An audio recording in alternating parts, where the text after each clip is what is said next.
నేను సూటిగా కొన్ని లెక్కలు వ్యవసాయానికి రైతుల గురించే చెప్పదలుచుకున్న మిగతా అన్ని నేను ఈరోజు చెప్పదలుచుకోలేదు. ఎందుకంటే ఇది రైతుల పండుగ, ఇది రైతు వేదిక, ఇది శిల్పారామం కూడా ఒక రైతు వేదికగా మార్చి ఇవాళ మా వ్యవసాయ శాఖ కమిషన్ కోదండ రెడ్డి గారితో సహా మా సభ్యులందరూ ఈ రోజు రైతుల కోసం మంచి ఎట్లా చేయాలన్న ఆలోచనతోని ఇవాళ వందలాది రైతు వేదికలలో ఇవాళ మనోళ్ళందరూ కూర్చొని ఉన్నారు.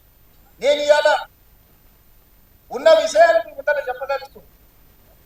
మీకు చెప్పకపోతే మీరు ఊరికెళ్ళి ఊర్లో మన పాలెళ్ళకో లేకపోతే మన దగ్గర ఉన్న వ్యవసాయ మన సహచరులకు చెప్పకపోతే ఈ సమస్య అనేది ఇట్లనే జటిలంగా మారుతుంది. ఇవాళ రైతు రుణమాఫీ 25,35,000 మంది రైతులకు 20,677 కోట్ల రూపాయలు 2 లక్షల వరకు రైతు రుణమాఫీ చేసిన మాట వాస్తవం కాదా?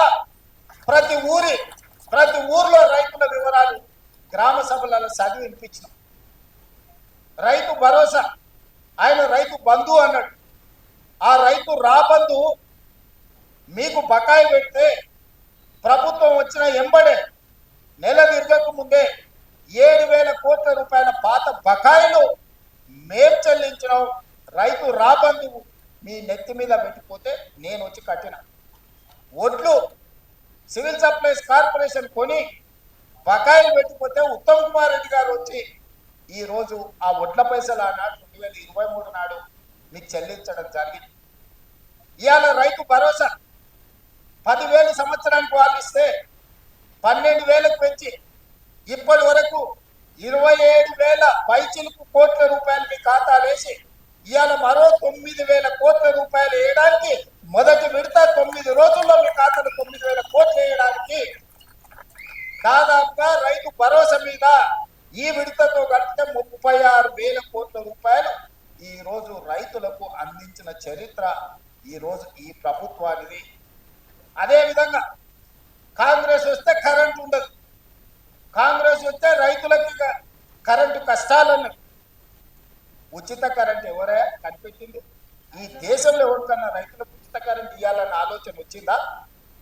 ఆనాడు డాక్టర్ వైఎస్ రాజశేఖర రెడ్డి చేవెళ్ల నుంచి ఇచ్చాపురం వరకు పాదయాత్ర చేసినప్పుడు తెలంగాణ రైతాంగం అందరూ కాలిపోతున్న మోటార్లు, పేలిపోతున్న ట్రాన్స్ఫార్మర్లు చూపించి మా రైతుల కన్నీళ్లు తీరవాలి. తెలంగాణ వ్యవసాయం మొత్తం కరెంటు మోటార్ల మీద ఆధారపడ్డ వ్యవసాయం అంటే కాంగ్రెస్ పార్టీ ఎన్నికల మేనిఫెస్టోలో పెట్టి ఉచిత కరెంటుని దేశంలో కనిపెట్టిందే కాంగ్రెస్ పార్టీ. ఉచిత కరెంటు కాంగ్రెస్ పార్టీ పేటెంట్.